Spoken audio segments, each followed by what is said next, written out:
Narito ang mga pinakamainit na balita ngayong tanghali.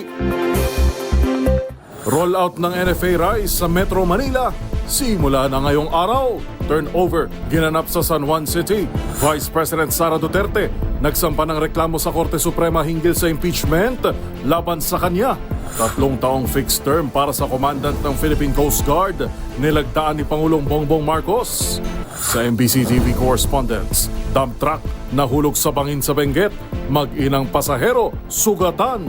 Sa MBC TV Sports, Philippine Men's Curling Team nakatanggap ng cash incentives mula sa POC. Sa Showbiz Spotted, sa Milby, itinangging third party ang dahilan ng hiwalayan nila ni Catriona Gray.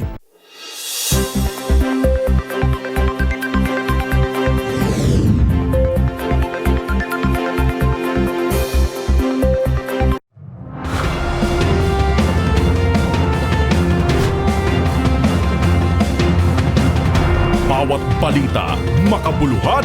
Bawat kwento, makapangyarihan. Boses ng Pilipino para sa Pilipino. Live mula sa MBC TV Studio. MBC TV Network News.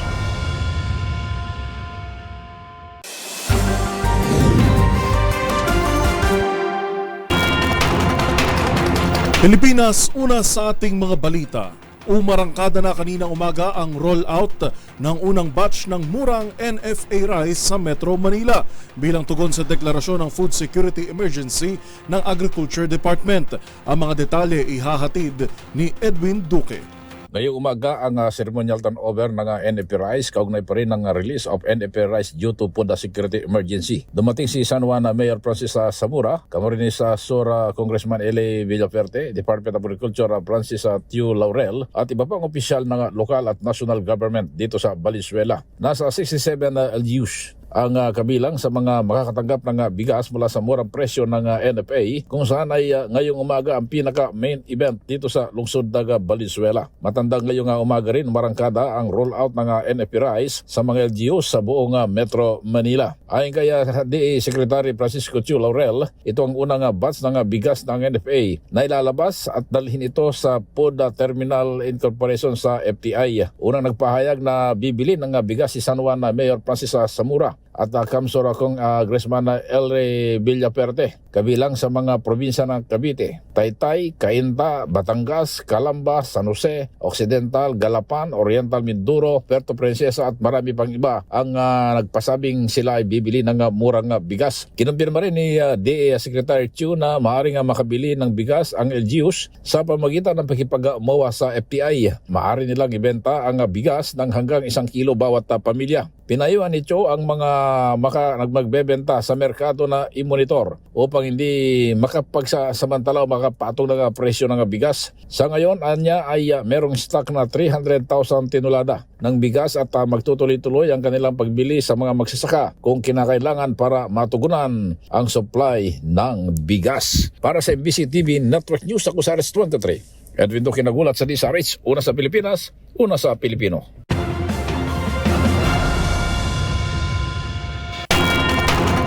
Nagsampa naman ng formal na reklamo si Vice President Sara Duterte sa Korte Suprema kaugnay na impeachment complaints na inihain laban sa kanya. Ang mga pinakahuling detalye ihahatid live ni Henry Uri. Henry.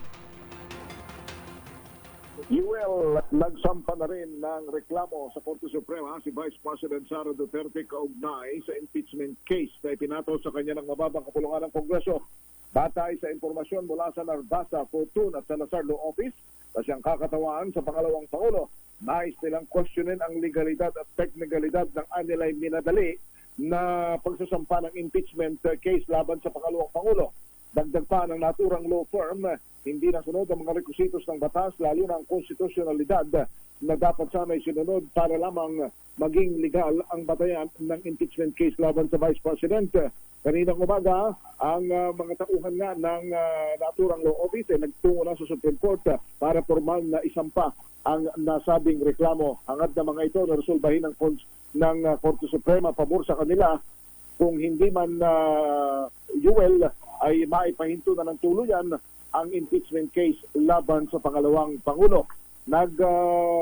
Ugat itong reklamong ito matapos na rin namang tumungo sa Supreme Court UL ang iba pa mga abogado mula sa Mindanao na siya namang nagsampa ng reklamo rin sa Korte Suprema para kwestiyonan ang legalidad ng impeachment case laban sa pangalawang Pangulo. Inaantay na lamang ng panig ng pangalawang Pangulo kung kailan magkakaroon ng argumentasyon o kailan mismong pag-uusapan sa Supreme Court itong kanilang inihaing petisyon na ito. Ang respondent na lumalabas ngayon na UL dito sa sinampan nilang reklamo sa Supreme Court ay of course ang House of Representatives, ang House Speaker na si Martin Romualdez, ang kanilang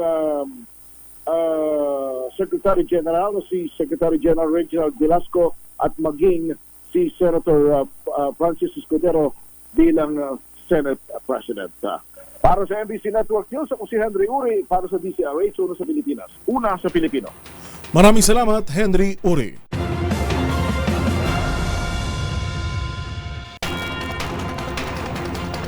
Samantala, kaugnay niyan pinamamadali na rin ng militanteng grupo na Bayan Muna ang impeachment proceedings laban kay Vice President Sara Duterte. Mungkahi pa ng grupo, pwedeng sundin ng Senado ang impeachment guidelines na ginamit noong paglilitis kay dating Chief Justice Renato Corona. Magbabalita si Raymond Dadbaas. Nadagdagan ng grupong nananawagan sa Senado na agaran na mag-convene bilang impeachment court para masimula ng impeachment trial kay Vice President Sara Duterte. Ito ay mula sa kasapi ng Makabayan Bloc na Bayan Muna na nagsumiti ng position paper sa Senado pabor sa impeachment. Ayon kay Bayan Muna Chairperson at dating Congressman Nery Colmenares, nananawagan ng kanilang grupo para agad mag-convene ang Senado upang masimula ng pagdilitis sa pangalawang Pangulo.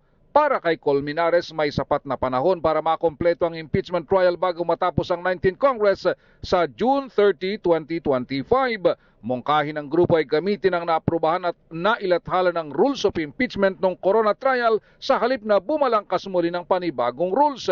May kapangyarihan ang Pangulo na magpatawag ng special session para maobliga ang Senado na kumilos para sa impeachment. Maari ding magpalabas ng kautusan ng Senate President para masimulan ng mga legal na proseso habang hinihintay ang pag-convene ng Senado bilang impeachment court. Naniniwala ang grupo ng Bayan Muna na mahalaga ang kasong impeachment dahil ito ay tungkol sa tamang paggamit ng pondo ng bayan at accountability ng mga public officials. Dapat ding gawing election issue ng lahat ng kandidato sa pagkasenador at party list ang impeachment laban kay Vice President Sara Duterte kung sila ay pabor o kontra dito. All candidates, whether running for the Senate or the party list, should answer the people kung anong posisyon nila sa impeachment trial. If they're for it or against it. Okay ba sa kanila na mawalan ka ng 125 million ni Haniho, walang explanation kung paano, or hindi okay sa kanila yon? So kung election issue siya, at least malaman ng voters at ng taong bayan kung anong tingin nila, and they will vote according to the answer ng mga kandidato nila. Para sa MBC TV Network News, ito si Raymond Dadbaas ng DZRH, una sa Pilipinas, una sa Pilipino. Samantala, kaugnay niyan pinamamadali na rin ng militanteng grupo na Bayan Muna ang impeachment proceedings laban kay Vice President Sara Duterte. Mungkahi pa ng grupo, pwedeng sundin ng Senado ang impeachment guidelines na ginamit noong paglilitis kay dating Chief Justice Renato Corona. Magbabalita si Raymond Dadbaas. Nadagdagan ng grupong nananawagan sa Senado na agaran na mag-convene bilang impeachment court para masimula ng impeachment trial kay Vice President Sara Duterte. Ito ay mula sa kasapi ng Makabayan Bloc na Bayan Muna na nagsumiti ng position paper sa Senado pabor sa impeachment. Ayon kay Bayan Muna Chairperson at dating Congressman Nery Colmenares, nananawagan ng kanilang grupo para agad mag-convene ang Senado upang masimula ng pagdilitis sa pangalawang Pangulo. Para kay Colmenares, may sapat na panahon para makompleto ang impeachment trial bago matapos ang 19th Congress sa June 30, 2025. Mungkahi ng grupo ay gamitin ang naaprubahan at nailathala ng rules of impeachment ng corona trial sa halip na bumalangkas muli ng panibagong rules. May kapangyarihan ang Pangulo na magpatawag ng special session para maobliga ang Senado na kumilos para sa impeachment. Maaari ding magpalabas ng kautusan ng Senate President para masimulan ng mga legal na proseso habang hinihintay ang pag-convene ng Senado bilang impeachment court. Naniniwala ang grupo ng bayan muna na mahalaga ang kasong impeachment dahil ito ay tungkol sa tamang paggamit ng pondo ng bayan at accountability ng mga public officials. Dapat ding gawing election issue ng lahat ng kandidato sa pagkasenador at party list ang impeachment laban kay Vice President Sara Duterte kung sila ay pabor o kontra dito. All candidates, whether running for the Senate or the party list, should answer the people kung anong posisyon nila sa impeachment trial. If they're for it or against it. Okay ba sa kanila na mawalan ka ng 125 million ni Haniho, walang explanation kung paano, or hindi okay sa kanila yon? So kung election issue siya, at least malaman ng voters at ng taong bayan kung anong tingin nila, and they will vote according to the answer ng mga kandidato nila. Para sa MBC TV Network News, ito si Raymond Dadpaas ng DZRH, una sa Pilipinas, una sa Pilipino.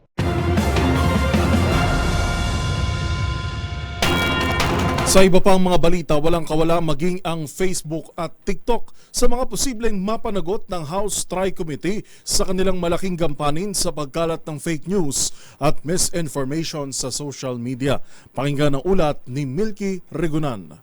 Hindi pwedeng isnabihin ng Facebook Philippines at TikTok ang hearing ng House Tri-Committee dahil ang kanilang mga platform ang pangunahing dinadaluyan ng fake news at misinformation. Sa hearing ng House Tri-Com, nagpalabas na ng show cause order ang komite laban sa Facebook Philippines at TikTok. Ayon kay One Rider Party List Representative Rog Gutierrez, nakatanggap ang komite ng liham mula sa White and Case sa ngalan ng Meta o Facebook na nagsasabing hindi otorisado ang Facebook Philippines na tumanggap ng imbitasyon. Ang hindi naman pagpunta ng ByteDance na siyang may-ari ng TikTok ay may hindi pa daw kumpirmadong engagement sa Singapore dahilan kaya hindi nakadalo. Gate ni Gutierrez kung ang Google Philippines na isa ring international entity ay nasa hearing. Walang dahilan para hindi dumalo ang Facebook Philippines at TikTok. Narito si One Rider Party List Representative Rog Gutierrez. The committee is in receipt of a letter from counsel from the US stating that Meta cannot be invited. Facebook Philippines is not authorized to receive the invitation. However, I think this is like the case of Google. Although Google and Alphabet is international, Google Philippines chose to appear. So I think, Mr. Chair, this would not stand po as a reason for Facebook Philippines not to attend. So given that they have failed to substantiate the reason for their absence, may I move, Mr. Chair, that a show cause order be issued for Facebook Philippines. Second. Ang mainisyuhan ng show cause order ay sina Pichi Padera ng ByteDance o TikTok at Jenison David ng Facebook Philippines. Nagpalabas din ng show cause order ang Tricom sa mahigit 40 vloggers and influencers na patuloy pa ring iniisnab ang hearing. Para sa MBC TV Network News, ako si Milky Regunan, una sa Pilipinas, una sa Pilipino.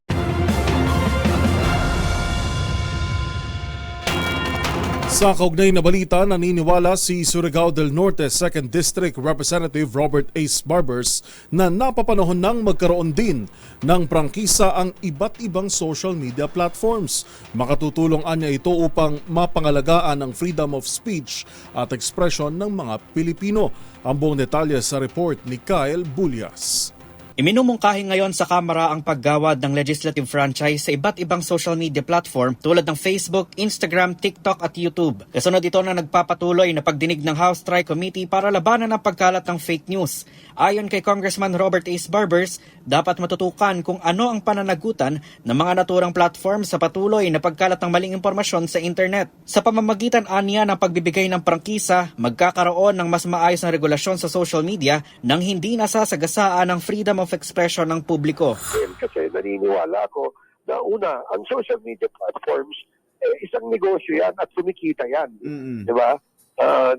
Hindi po sila nagbabayad ng buwis eh. So dapat, natin yan, buwisan natin yan. Diba? Pangalawa, walang regulatory policy kung paano ginagamit yung kanilang basta sinabi lang nila kami ay merong mga rules na sundin nyo.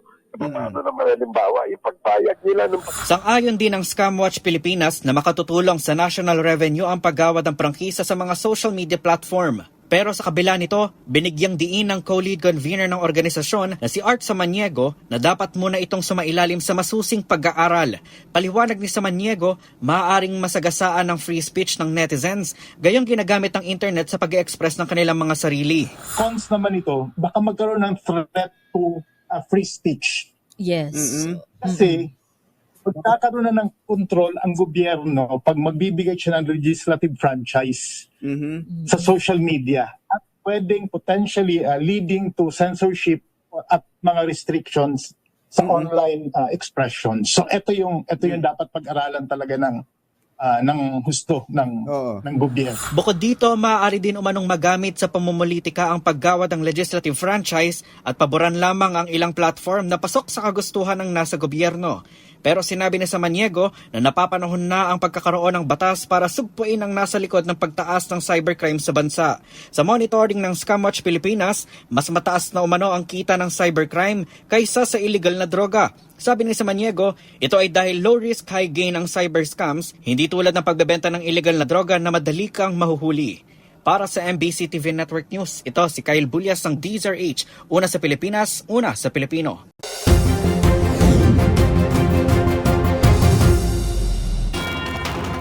Sa kapapasok lamang na balita, isang training aircraft ang nag-emergency landing sa bahagi ng Plaridel sa Bulacan. Sa inisyal na datos mula sa Civil Aviation Authority of the Philippines o CAAP, ang nasabing aircraft ay nagkaroon ng engine failure kaya't nagsagawa ng forced landing. Accounted for o nabilang na ang lahat ng pilot at sakay na crew ng naturang eroplano. Iniimbestigahan pa ang sanhi ng engine malfunction.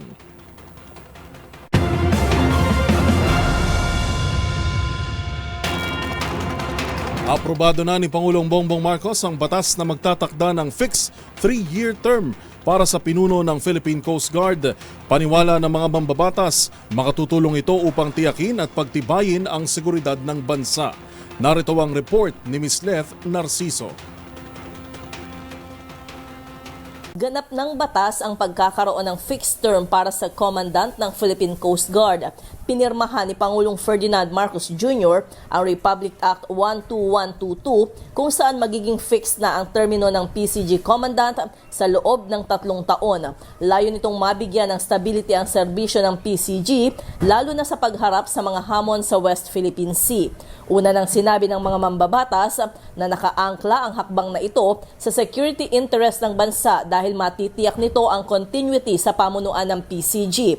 Ang kasalukuyang commandant ng PCG na si Admiral Ronnie Hill Gavan ay naitalaga sa pwesto noon lamang October 2023. Nakatakda sana siyang magretiro sa February 21 pagsapit ng kanyang mandatory retirement age na 56. Kung matutuloy ang kanyang pagre-retiro, wala pang 16 na buwan siyang nagsilbi bilang PCG Commandant. Pero dahil sa bagong batas, maaaring maipagpatuloy ni Gavan ang pamumuno sa PCG at ang mga programang inilatag niya para dito. Para sa MBC TV Network News, ito si Leth Narciso, una sa Pilipinas, una sa Pilipino.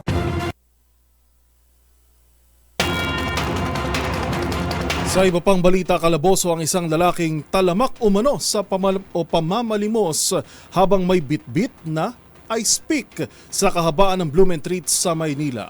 Ang mga detalye ihahatid ni Boy Gonzales. Timbog na sa ikinasang follow-up operasyon ng Manila Police District Intelligence Division ang isang lalaki na nag-viral sa social media dahil sa estilo ng panlilimos nito. Kinilala ng mga otoridad ang inarestong si Joselito Cadag, 23 anyos, sa walang permanenteng tirahan. Ang ginagawa niya is pinipili niya yung mga jeepneys na ang mga sakay ay mga babae. Ayon kay Police Captain Joel Aquino ng MPD-DID, si Kadag ay nasa kote habang nakatambay sa Severino Street, kanto ng Cavite at nakuhanan pa ng ice pick. Si Kadag ay nag-viral sa social media kung saan sumasampay ito ng jeep sa Bloomingtreet Road para mamalimos sa mga pasahero. Pero kapag walang nag-abot sa kanya, ay inilalabas nito ang ice pick saka itututok sa mga sakay para magbigay ng limos at pagkatapos ay bababa ng jeep. Mamimili siya ng mga pasahero na puro babae, dahil madali niyang takutin, at kung hindi magbibigay ay gagamitin niya na panakot yung ice pick o patalim na hawak-hawak niya. Para sa MBC TV Network News, ito si Boy Gonzales, una sa Pilipinas, una sa Pilipino. Samantala, isang pagtutuwid lamang po sa report kanina, ang ginanap na NFA rice turnover ay hindi sa San Juan kundi sa Valenzuela City. Dinaluhan lamang ito ng ilang mga opisyal katulad na lamang ni San Juan City Mayor Francis Zamora.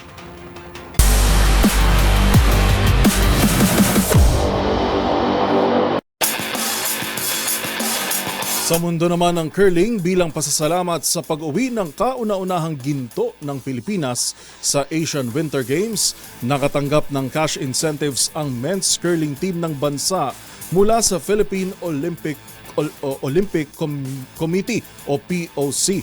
Ang mga detalye tinutukan ni Matchpoint Millie Borja. Nakatanggap ng tig $5,000 na cash incentives ang bawat miyembro ng men's curling team mula sa Philippine Olympic Committee. Ito ay bilang gantimpala sa kanilang makasaysayang pagkapanalo ng gintong medalya sa 9th Asian Winter Games sa Harbin, China. Ipinamahagi ni POC President Abraham Bambol Tolentino ang cash incentives sa isang launch event sa New World Hotel Makati City nitong Lunes bago lumipad ang kupunan patungong Switzerland. Sinabi ni Tolentino na maaaring hindi ito kasing laki ng kanilang pagsasakripisyo at gastusin, ngunit ito ay isang maliit na paraan ng POC upang ipahayag ang pasasalamat sa mga atleta. Ang Swiss-based team ay kinabibilangan ni na Mark Pfister, Christian Haller, Enrico Pfister, Alan Frey, Alternate at Curling Pilipinas President Benjo Delarmente at Coach Jessica Pfister. Sila mismo ang nagpondo para sa kanilang pagsasanay bilang paghahanda sa Asian Winter Games, na ayon kay Tolentino ay hindi naging madali, lalo na sa isang blue chip sport tulad ng curling. Sinabi rin ni POC Chief na may mga hakbang nang isinasagawa upang masigurong may sapat na suporta ang kupunan at iba pang winter sports athletes sa kanilang paghahanda para sa Milano Cortina Winter Olympics 2026. Para sa MBC TV Network News, ito si Millie Borja ng DZRH TV, una sa Pilipinas, una sa Pilipino.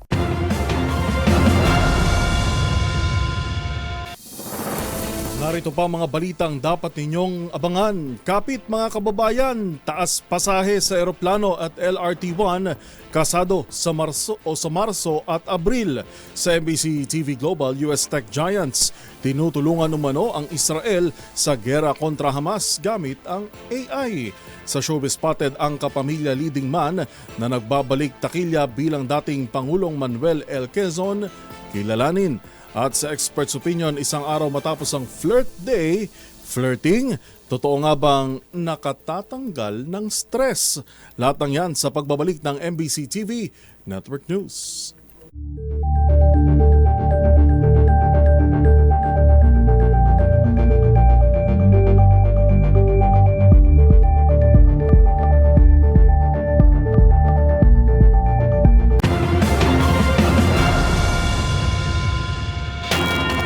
Kapit lang sa ating mga kababayan, aarangkada na ang kambal na taas pasahe sa eroplano at mga tren ng Light Rail Transit 1 o LRT1 sa darating na Marso at Abril.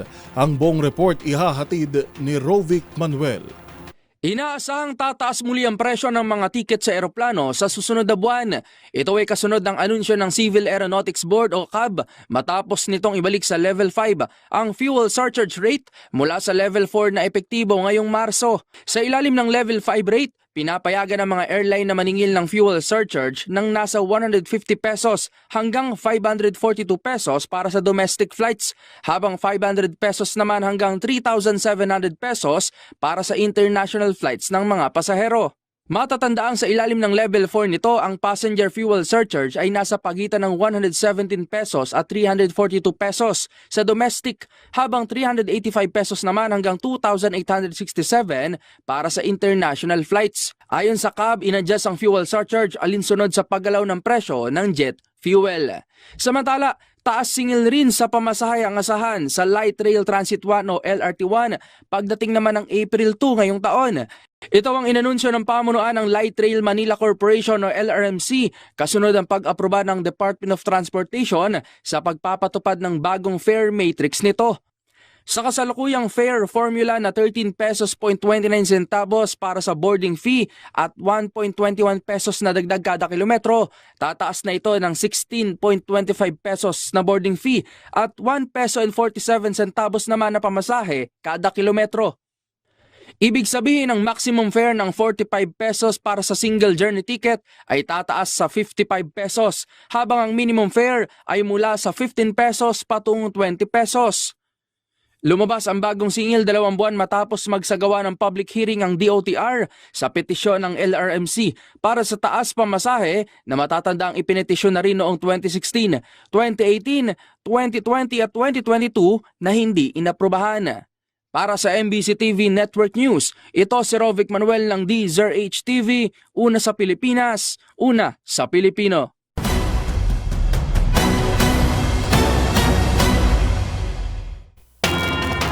Inalaga naman ni Senatorial candidate Ben Tulfo ang inihaing disqualification case laban sa kanya para sa darating na halalan. Ipaubayan na rin daw niya sa Commission on Elections o COMELEC ang hatol kaugnay naman ng reklamong political dynasty. Narito ang ulat ni Dustin Bayog. Nanindigan ng senatorial candidate na si Ben Tulfo na siya ay isang Pilipino, kasabay ng binabatong issue ng citizenship sa pagtakbo nito bilang isang senador. Sa video na kayang pinost sa Facebook page, hinamon ni Tulfo na tutulungan niya pa raw ang mga kumikwestiyon sa kanyang nasyonalidad. Pilipino ako. Tulungan ko pa kayo. Dalhin ko kayo kung saan. Punta tayo ng Amerika. Punta tayo ng States. Punta tayo ng Russia. Punta tayo ng China. Patunayan nyo na hindi ako Pilipino. Kung hindi nyo kayang patunayan, puro haka-haka, this is what I'm gonna tell you. Read my lips. Shut up. Sa kabilang banda, sinabi rin nito na tutol ito sa political dynasty sa kabila ng petisyong inahain laban sa kanya at sa iba pang miyembro ng Tulfo na tumatakbo ngayong eleksyon. Sinabi ni Tulfo na wala pa ring malinaw na batas patungkol sa anti-political dynasty at pinagkakatiwalaan niya ang mandato ng Commission on Elections o COMELEC ukol dito. Ito sa parting to, dahil total, kung ako'y papalarin, lulobin ng poong may kapal na ako'y pumasok sa Senado, sisilipin ko na lang yan. Tingnan natin kung ano magagawa natin para hindi na magkaroon ng kalituhan at medyo yung kanya-kanyang interpretasyon dahil may batas. Matatandaan na gaya ng disqualification case ang abogadong si Virgilio Garcia sa COMELEC laban kay AXIA-S Representative Erwin Tulfo at broadcast journalist na si Ben Tulfo, kabilang ang 3 pang Tulfo members dahil sa umano'y political dynasty at issue sa citizenship. Samantala ang naturang petisyon ay nasa kamay na ng First Division ng COMELEC. Para sa MBC TV Network News, ito si Dustin Bayog ng DZRH TV, una sa Pilipinas, una sa Pilipino. Sa ating ulat panahon ngayong araw ng Miyerkules, halos lahat ng sulok ng bansa ang makararanas ng pagulan bunsod ng 4 na weather systems. Dahil sa shear line, makararanas ng makulimlim na panahon na may moderate to heavy thunderstorms sa mainland Cagayan, Isabela, Quirino at Aurora. Sa abiso ng Pag-asa, iba yung pag-iingat dahil mataas ang banta ng pagbaha at pagguho ng lupa lalo na sa Isabela at Aurora. Sa Cordillera at nalalabing bahagi ng Cagayan, inaasahan ng mahihinang pagulan, epekto naman ng hanging amihan. Samantala, asahan din ang kalat-kalat na pagkulog sa western at eastern sections ng Visayas at Mindanao dahil naman sa easterlies at intertropical convergence zone o ITCZ. Kabilang sa mga apektado ang Caraga, Sorsogon at Davao Oriental, gayon din ang Palawan, Zamboanga Peninsula at mga isla ng Basilan, Sulu at Tawi-Tawi sa Mindanao. Tinataya namang magpapatuloy ang mga pagulan ng iba't ibang weather systems hanggang sa pagpasok ng weekend.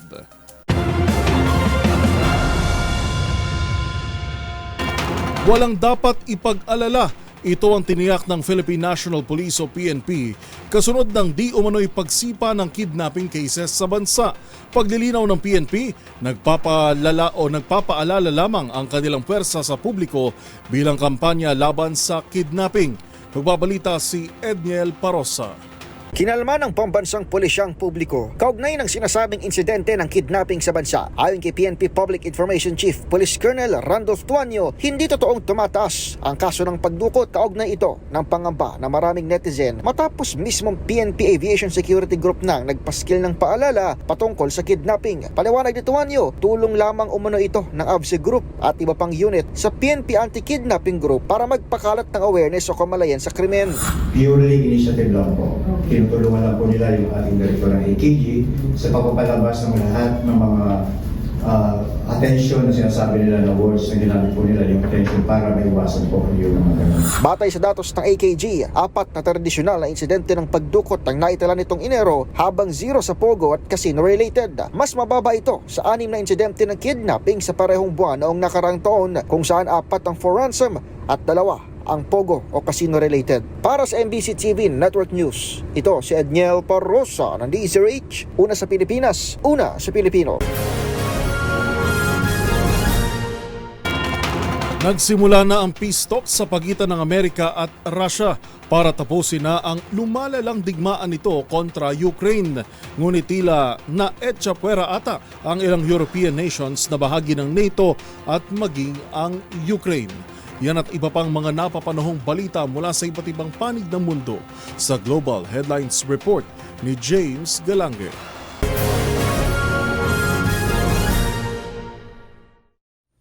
Nagsimula na sa Riyadh, Saudi Arabia ang peace talks sa pagitan ng Estados Unidos at Russia para resolbahin na tapusin na ang halos 11 taong digmaan nito kontra Ukraine. Ngunit hindi na isinama ni US President Donald Trump ang Ukraine, gayon din ang iba pang bansa na kasapi ng North Atlantic Treaty Organization o NATO at Amerika na ang bahala sa pakikipag-usap. Giit naman ng Ukraine, hindi ito tatanggap ng anumang kasunduan na ipapataw na walang pahintulot ito. Ayon kay US National Security Advisor Mike Waltz, inaasahan nito ang iba't ibang kasunduan at negosasyon para matapos na ang digmaan, ngunit sa unang araw na pag-uusap walang anumang napagkasunduan ang dalawang kampo. Samantala na pag-alamang tahimik na tinutulungan ng ilang US tech giants ang Israel kontra sa militanteng grupo na Hamas na gumagamit umano ng isang AI o Artificial Intelligence Technology tool. Sa pamamagitan nito, mas madaling malalaman ng Israel ang kilos at ilang komunikasyon ng Hamas. Ngunit may pangamba na dahil din dito ay mas maraming inosenteng mamamayan ang maaaring madamay. Yan ay dahil ginagamit ang naturang tool sa isang aktibong digmaan at wala itong kakayang magdesisyon kung sino ang gugustuhin nitong target. Magugunitang nagaya ng warrant of arrest ang International Criminal Court o ICC laban sa Israel dahil sa umano'y genocide o ang pagdamay ng mas maraming inosenteng individual kaysa sa adikain ng naturang gyera. Sa iba pang balita, nakita ng sakit na pneumonia ang 88-year-old pontiff na si Pope Francis sa kanyang 2 baga. Ito ay ayon sa naging resulta ng kanyang mga laboratory test at chest x-ray. Dahil dito, kinakailangan ng dagdag na drug therapy para sa Santo Papa. Kasunod ang ininda nitong bronchitis dahil na pagkantalan ng kanyang homilya noong nakarang linggo. Dati na nagkasakit at tinanggalan ng bahagi ng kanyang baga dahil sa sakit na pleurisy na muntik na nitong ikamatay. At yan ang mga nakalap nating balita mula sa iba't ibang panig ng mundo. Para sa MBC TV Network News, sa ngalan ni James Galange, ito si Dustin Bayog ng DZRH TV. Una sa Pilipinas, una sa Pilipino.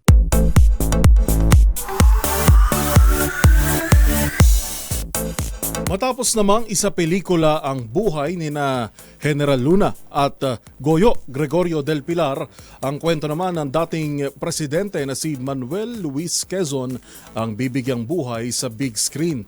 Kung sino ang aktor na gaganap bilang ama ng wikang pambansa, kilalanin sa Showbiz Report na ito.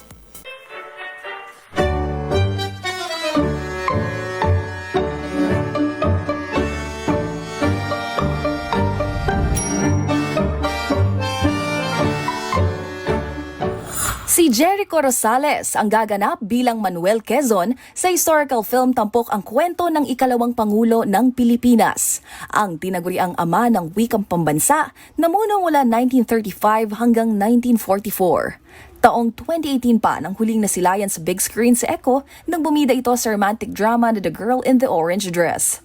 Ang pelikula na pinamagatang Quezon ay third installment ng Bayani Verse ng TBA Studios mula sa direksyon ni Gerald Tarog na siyang nasa likod ng General Luna na ginampanan naman ni John Arcilla noong 2015 at Goyo ang batang general na pinagbidahan ni Paulo Avellino taong 2018. Makakasama ni Jericho sa historical biopic si Mon Confiado na muling gaganap bilang Emilio Aguinaldo.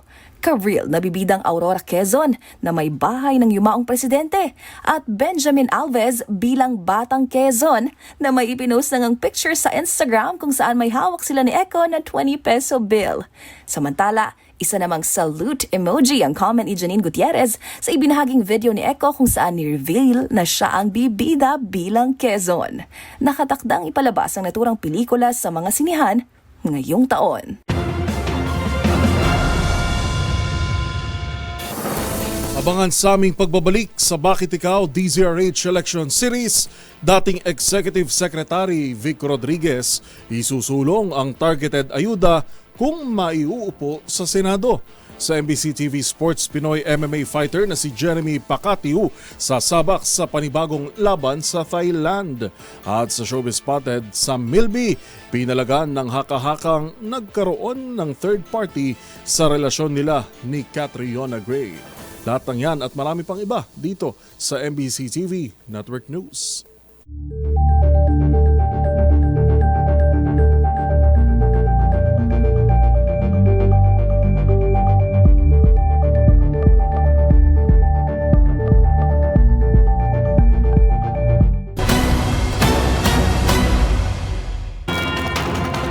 Targeted ayuda. Ito ang nakikitang solusyon ni Attorney Vic Rodriguez kontra saan niya ay walang katuturang paglulustay ng pera ng gobyerno sa kaliwat kanang ayuda programs. Nagbabala rin ito laban sa 2025 national budget na resulta umano ng tinawag nitong poisonous legislative process. Ang pagsalang ni Rodriguez sa Bakit Ikaw DZRH election interviews tinutukan ni Wina Hesoro.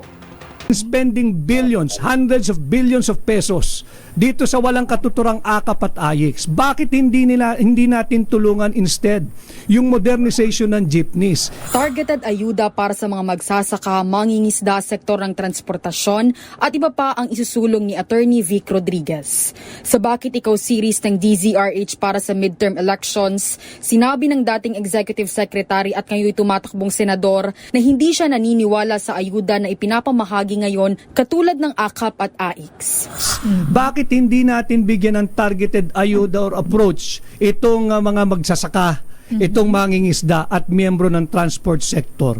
Bigyan natin sila ng i-convert natin yung ginagawa nilang ayuda ng AKAP at AYEX, bigyan natin ng subsidy. A limited period of subsidy in terms of time itong mga nasa industriya ng transportation, agriculture and fisheries. Para nang sa ganoon, makompensate nila yung lugi nila. Aniya matagal nang naglulustay ng bilyong pisong pera ang gobyerno sa mga walang katuturang ayuda. Dapat umanong pagtuunan ng administrasyon kung paano mapapagaan ang buhay ng bawat Pilipinong mahihirap. Dapat pinagtutuunan ng pansin ng Marcos administration kung paano mapagaang ang buhay ng ating mahihirap at patuloy na naghihirap na kababayan. Hindi itong AKAP, hindi itong AYEX, hindi yung political persecution laban sa mga political critic. Samantala, ipinakita ni Attorney Rodriguez sa DZRH ang umano'y kanyang appoint at Administrative Order No. 1 na officially released ng Malacanang office at nilinaw niyang siya ay nagbitiw bilang Executive Secretary noon. Pinapakita ko rito na merong Administrative Order No. 1 at ito ay officially released. Sa Malacanang Records Office. Nandyan yan eh. Oo nga, ayan.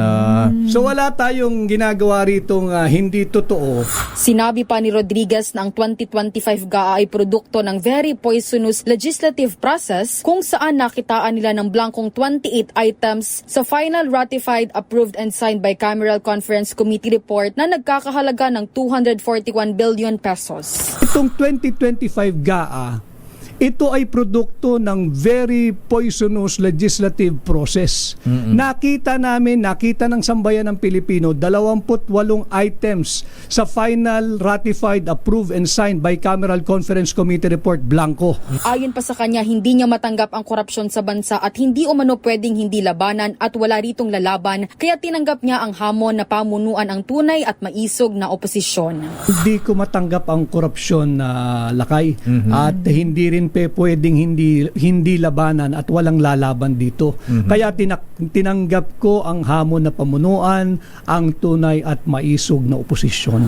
Para sa MBC TV Network News, ito si Wina Hesoro nag-uulat para sa DZRH. Una sa Pilipinas, una sa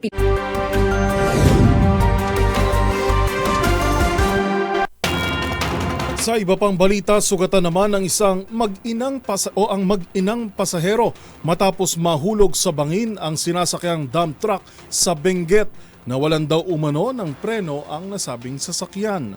Yan at iba pang mga rumarapidong balita mula sa probinsya, hatid ng iba't ibang istasyon sa ilalim ng MBC Media Group.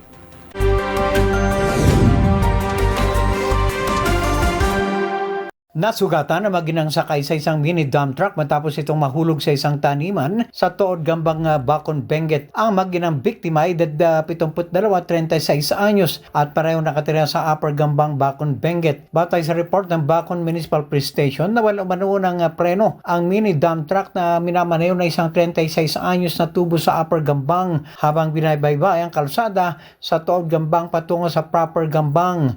Nagresulta ito sa pagkakahulog ng truck sa 20 metrong lalim na taniman ng gulay. Dahil nito sa pagkakasugat ng paa ng mag-inang pasahero. Samantalang hindi naman nasugatan ng driver dahil tumalon ito bago mahulog ang sasakyan. Isinugod sila sa Northern Benguet District Hospital para magamot. Ito si RS41 Romy Gonzalez para sa DZRH. Una sa Pilipinas, una sa Pilipino. Balita mula sa Davao City. Nilinaw ni DSWD Social Welfare Officer 4 Angie Cain sa kanyang pagdalo sa 20th Davao City Council Regular Session ng Sangguniang Panglungsod kahapon, Martes, Pebrero 18, 2025 na mananatiling non-partisan ang Department of Social Welfare Development 11 at walang presensya ng politiko ang pinapayagan panahon sa mga programa ng DSWD kabilang ng ACA program. Ito'y matapos humingi ng paliwanag si Konsehal Diosdado Angelo Mahipos Jr. kung ano ang mga patakaran ng DSWD tungkol sa hindi pagpapapasok ng mga politiko sa mga programa ng DSWD lalo na ang ACA program. Ipinunto din ni Mahipos na nakasaad sa Local Government Code na dapat makipag-ugnayan ang mga national agencies sa local government units hinggil sa mga proyektong ipapatupad. Tugon naman ni Jikain na nananatiling non-partisan ng national agency at hinggil sa patakaran hindi sila mag-iimbita at tatanggap ng mga politiko sa mga programa ng DSWD para maiwasan ang pagkakasangkot nila sa politika. Para sa MBC TV Network News, ito si June Soter. Una sa Pilipinas, una sa Pilipino. Matagumpay na naaresto ng mga tauhan ni Police Major Mantayb Jalman, hepe ng Orion PNP at sa pakipagtulungan na rin ng Bataan 2nd Provincial Mobile Force Company at Provincial Intelligence Unit, Bataan ang isang most wanted person na may kasong Sexual Assault Republic Act 7610. Ang operasyon isinagawa dito Pebrero 18, 2025 kahapon sa Barangay Santo Domingo, Orion, Bataan kung saan nagresulta ito sa matagumpay na pagkakadakip sa akusado. Ang suspect ay may rekomendang piyansa na 200,000 piso. Kinilala ng Bataan Women's and Children Protection Center ang tagumpay ng operasyong ito ng PNP bilang bahagi ng kanilang patuloy na pagsisikap na pangalagaan ng karapatan at seguridad ng kababaihan at mga bata laban sa anumang uri ng pang-aabuso. Paalaala ng Bataan PNP ang anumang uri ng karahasan laban sa kababaihan at kabataan, magsumbong lamang pag may ganitong biktima umano ng pang-aabuso. Para sa MBC TV Network News, Danny Kumilang, RS37, una sa Pilipinas, una sa Pilipino.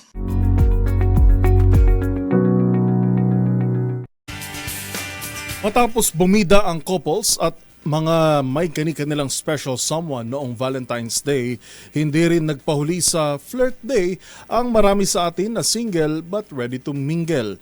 Maliban kasi sa tsansang mahanap si the one, mabisang paraan din daw ang flirting sa pagtanggal ng stress sa katawan. Ang mga detalye sa expert opinion report na ito. Naranasan mo na bang makipag-flirt dahil masyado kang malungkot o stressed at kailangan mo ng special someone na makakaalis ng lungkot na nararamdaman mo? Napag-alaman ng mga eksperto na normal pala itong nararamdaman o hinahanap ng katawan sa pag-asang mapapagaan ito ang kanyang pakiramdam. Ayon sa mga dalubhasa, kapag nakikipag-flirt ang isang tao, pakiramdam nito ay nakakahanap ito ng temporary escape sa kanyang mga problema dahil natatakpan ito ng kilig. O ika nga nila, butterflies in the stomach. Malawak ang kayang gawin ng flirting. Nakakapag-generate ito ng positivity at tumutulong na i-enable ang ibang tao na makipag-socialize for fun or for practice. Sinasabi rin na isa itong form of art na pwedeng magpasimula ng pagkakaibigan na kalaunan ay posible namang mauwi sa matamis na pag-iibigan. Pinalalakas din ito ang self-esteem at communication skills dahil sa hatid nitong recognition mula sa iba at constant interaction sa iba't ibang uri na tao. Pero sa kabila ng mga benepisyo ng flirting sa ating physical at social life, hindi dapat ito basta-bastang ginagawa, lalo na kapag ikaw ay nasa loob na ng isang committed relationship.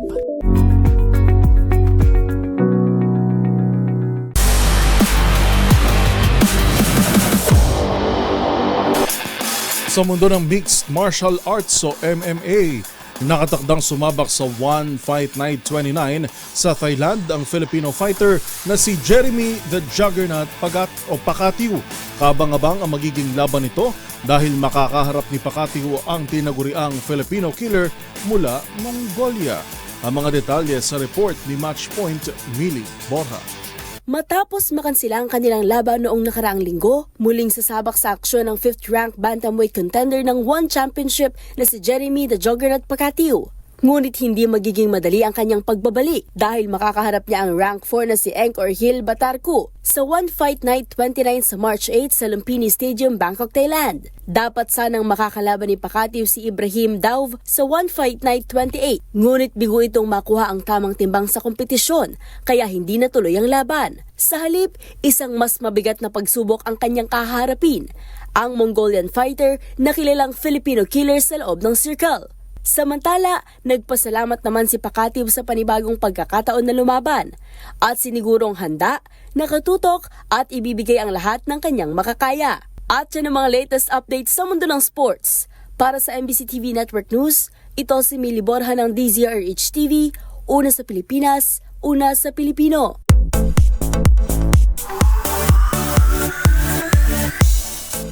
Tinuldukan na ni Sam Milby ang mga espekulasyon tungkol sa tunay na estado ng kanilang relasyon ni Catriona Gray. Ang aktor marinding itinanggi na third party ang dahilan sa kanilang breakup ng dating beauty queen. Narito ang report. Tuluyan ang kinumpirma ni Sam Milby na hiwalay na sila ni Catriona Gray. Pero sa kabila ng kanilang breakup, ibinahagi ng aktor na okay sila ng dating beauty queen. Pinabulaanan naman ito ang mga alegasyong third party ang dahilan kung bakit nagwakas ang kanilang relasyon. Kabilang nga sa mga idinadawit na pangalan ay ang malapit sa kanyang singer na si Moira De La Torre. Bagay na mariing itinanggi ni Sam. Kasabay niyan, napag-alaman din sa aktor na hindi na raw sila friends ng Malay hitmaker. Hindi na nito ibinigay ang detalye kung bakit, ngunit mga gunita na laman din ng mga balita kamakailan ang pag-unfollow ng ilang artist ng Cornerstone Entertainment kabilang na si Sam sa IG account ni Moira. Taong 2023 nang ma-engage sina Sam Milby at Miss Universe 2018 Catriona Gray. Ngunit matapos ang isang taon, nakumpirmang may kinakaharap na hamon sa kanilang relasyon ng dalawa batay sa inilabas na pahayag ng kanilang management. At makalipas ang ilang buwan, di nakaligtas sa matatalas na mata ng netizens na burado na ang engagement photos ng couple sa IG account ng beauty queen na usap-usapan din kamakailan matapos maispatang emosyonal sa isang bahagi ng concert ng singer na si TJ Monterde, partikular na noong inawit nito ang kantang Hanggang Dito Na Lang. Sa ngayon ay wala pang inilabas na pahayag si Miss Universe 2018 Catriona Gray tungkol sa kumpirmasyon ni Sam Milby sa tunay na estado ng kanilang relasyon. Para sa MBC TV Network News, ito po ang showbiz angel ng DZRH TV, una sa Pilipinas, una sa Pilipino.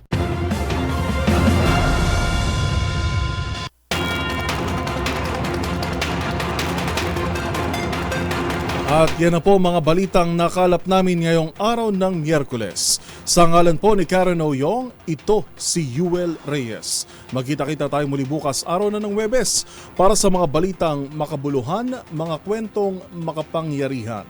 Hatid pa rin ang boses ng Pilipino para sa Pilipino. Ito ang MBC TV Network News. Una sa Pilipinas, una sa Pilipino.